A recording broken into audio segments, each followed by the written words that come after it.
ओम या श्री स्वयं सुगतिनां भवने स्वलक्ष्मी पापात्मनां कृतियां हृदये सुबुद्धि श्रद्धा सतां कुलजन प्रभवस्य लज्जा तां त्वां नतास्म परिपालय देवी विश्वं शरणागत दीनार्थ परित्राण परायणे सर्वस्यार्ति हरे देवी नारायणी नमोस्तुते।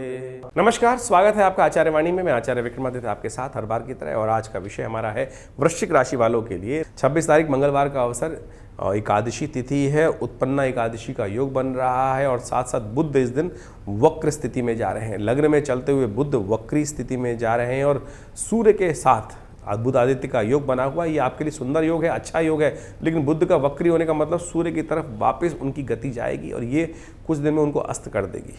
तो ऐसे में, लेकिन ये आज का दिन के लिए हम बात करें, 26 तारीख के दिन बात करें, तो ग्रह नक्षत्र का योग अच्छा ही बना हुआ है आपके लिए, लेकिन मंगल को थोड़ी ताकत देने की ज़रूरत है।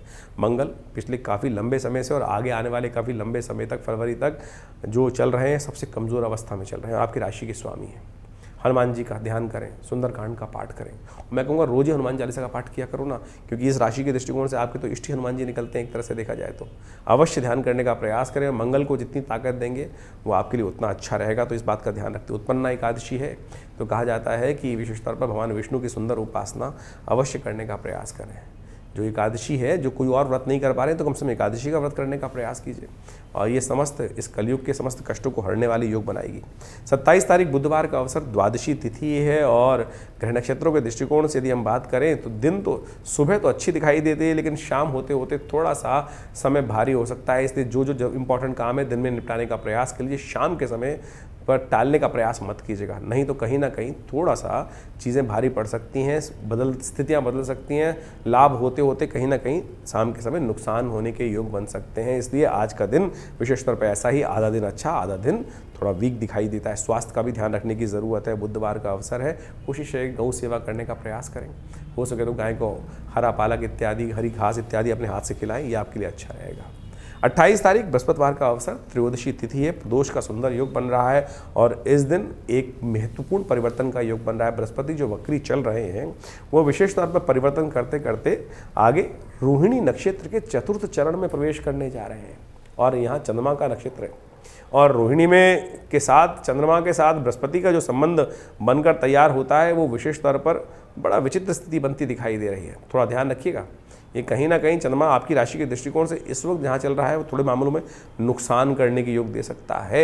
खर्चों को बढ़ाने की स्थिति उत्पन्न कर सकता है, तो अपने खर्चों को थोड़ा कंट्रोल करने का आपको प्रयास विशेष तौर पर करना चाहिए। प्रदोष का समय है और ये प्रदोष विशेष तौर पर जो पड़ रहा है, गुरु प्रदोष पड़ रहा है, तो शाम के समय अच्छा हो सकता है कि थोड़ा केसर युक्त दूध लेकर उसके द्वारा भगवान शंकर का अभिषेक करेंगे तो आपके लिए ग्रह नक्षत्रों के दृष्टिकोण से परिवर्तन का योग अवश्य बनेगा। ये आपके लिए शुभ हो सकता है। 29 तारीख हम बात करें, शुक्रवार का अवसर, और ग्रह नक्षत्रों के दृष्टिकोण से त्रयोदशी तिथि उदया तिथि के रूप में विद्यमान है, यानी वृद्धि की तरफ चलेगी। एक दिन पहले भी त्रयोदशी थी, दिल्ली के पंचांग के अनुसार से इस दिन भी त्रयोदशी का योग बन रहा है। और ग्रह नक्षत्रों के दृष्टिकोण से देखा जाए तो थोड़ा सा ध्यान रखने की ज़रूरत है। हर मामले में फूक फूक के कदम रखने की ज़रूरत है।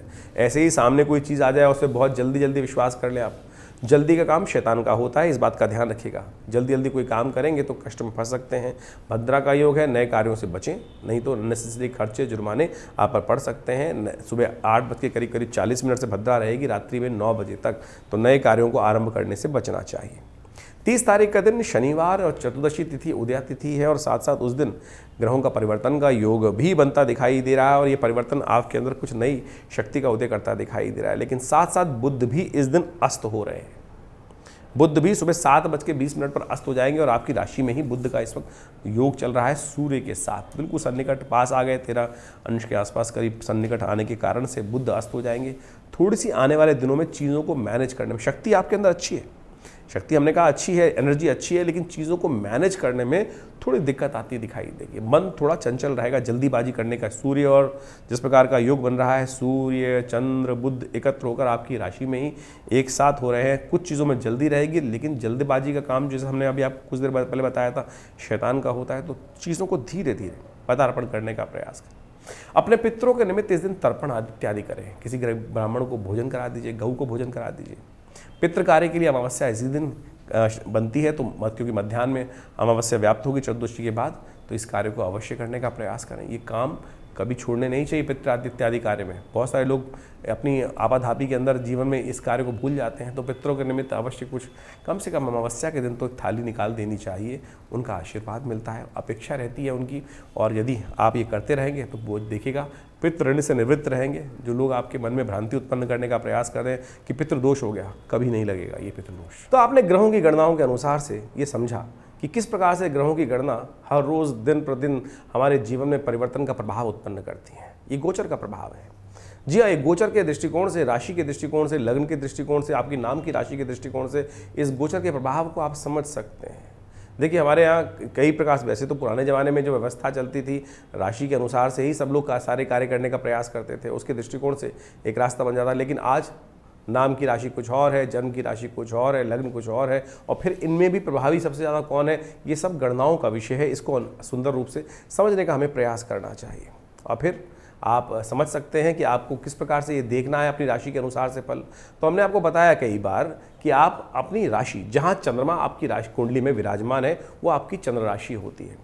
जो लग्न है वो विशेष तौर पर, जहाँ पर जिस लग्न में आपकी उत्पत्ति हर रोज़ करीब करीब पूरे 24 घंटे के अंदर पूरी 12 लग्नें नित्यपति 2-2.5 घंटे के हिसाब से परिवर्तन का योग बनाती रहती हैं। तो आप जिस काल में, जिस समय में, जिस लग्न में जन्म हुआ है, तो उसके अनुसार से, आपकी डेट ऑफ बर्थ के अनुसार से वो लग्न भी राशि के अनुसार से ही एक प्रभाव माना जाता है। उसका भी प्रभाव पूरी जन्मपत्री के अनुसार से होता है। कई मतों में कई विभिन्न ज्योतिषियों ने, विभिन्न आचार्यों ने अलग अलग प्रकार के मत दिए हैं। ज्योतिष के दृष्टिकोण से ऐसा भी कहा जाता है कि जो गोचर का प्रभाव है वो चंद्र राशि के अनुसार से देखना चाहिए। लेकिन हमने ऐसा देखा कि कई बार जन्मपत्री में चंद्र राशि इतनी प्रभावी नहीं होती, लग्न राशि ही प्रभावी होती है, लग्न जो होती है, और उसके अनुसार से ही पूरा प्रेडिक्शन मैच करता है। तो ये सारा अध्ययन का विषय है। जब आप जन्मपत्री अच्छे से दिखाएं तो उनसे समझ लें कि हमें किस प्रकार से जन्मपत्री को देखना है, समझना है, कौन सी लग्न हमारी प्रभावी, चंद्र राशि प्रभावी है, लग्न प्रभावी है, सूर्य राशि प्रभावी है, और या नाम राशि प्रभावी है। तो इन सब के द्वारा भी हम अच्छे से, यदि आप अच्छे से समझ लें तो उसके बाद आपको पूरा प्रेडिक्शन समझ में आ सकता है कि गोचर का प्रभाव आपके ग्रह गण के अनुसार से किस प्रकार से हो रहा है। तो ये समझे कि गोचर का प्रभाव तो आपने समझ में आया, लेकिन मूल जन्मपत्री सब कुछ डिपेंड करती है। देखिए, गोचर का प्रभाव तो पूरी दुनिया पर एक जैसा ही हो रहा है, लेकिन अब आप समझें कि आपका जन्म जब हुआ, जिस समय में आप क्या पैरामीटर्स लेके उपस्थित हुए, ग्रहों की अवस्था किस प्रकार की थी, उसमें आपका प्रभाव क्या है। जैसे आप समझ सकते हैं, अब सर्दियाँ वो आ रही हैं, सर्दियों का प्रभाव हर व्यक्ति पर अलग हुआ।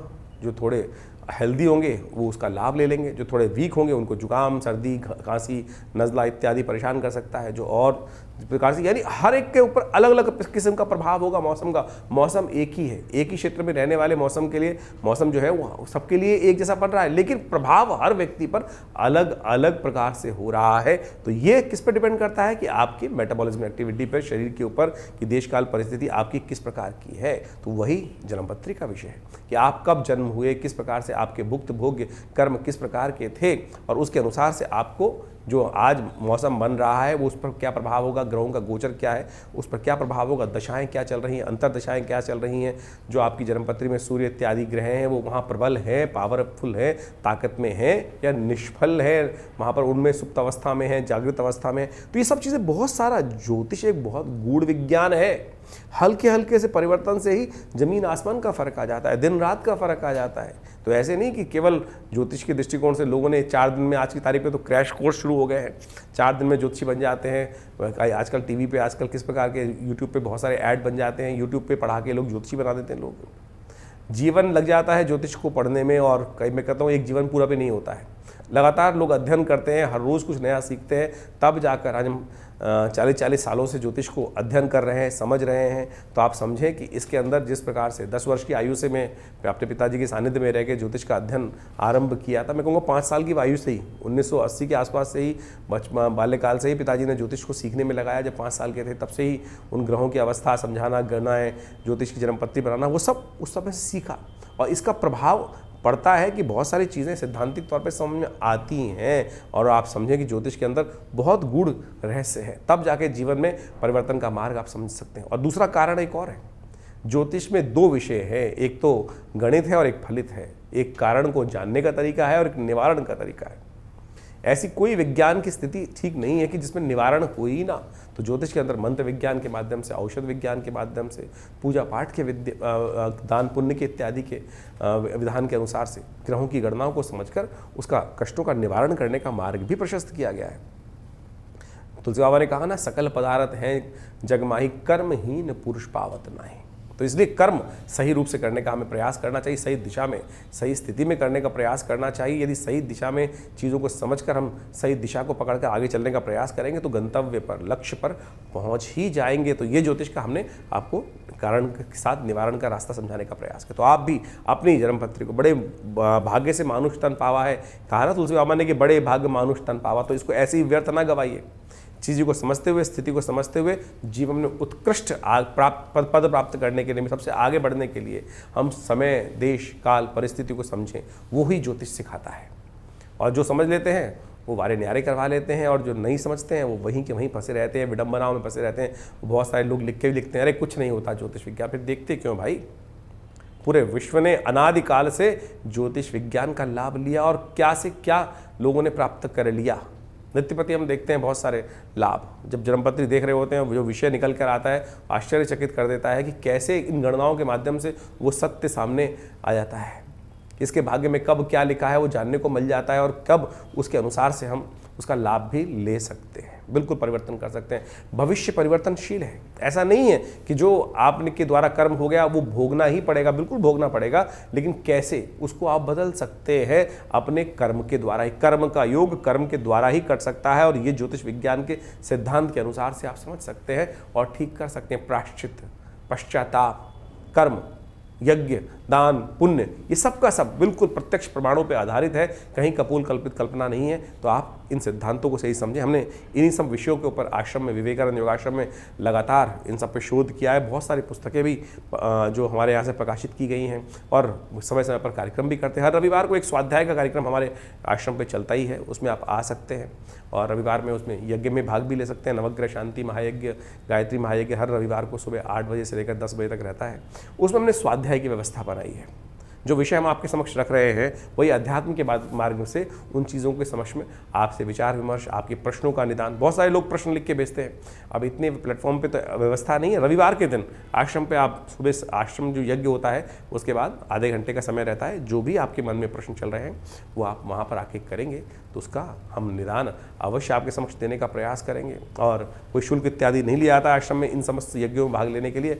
तो आप भी सुंदर तरीके से दिल्ली में विवेकानंद योगाश्रम जमुना पार्क में स्थित यह आश्रम है। फ़ोन नंबर्स आपके सामने चल रहे हैं, आप संपर्क साध सकते हैं। बहुत सारे विषयों में, यज्ञ विज्ञान, मंत्र विज्ञान और बहुत सारे भारतीय संस्कृति में शोध पर हमने कार्य किया है। जो पूरे विश्व में मुद्राएं आप देखते हैं, विज्ञान मुद्रा, अपान मुद्रा, इन सब संबंध में भी हमने पूरे विश्व में बहुत सारी पुस्तकें प्रकाशित करके बहुत सारे ज्ञान को समय समय पर संसार के समक्ष रखने का प्रयास किया है।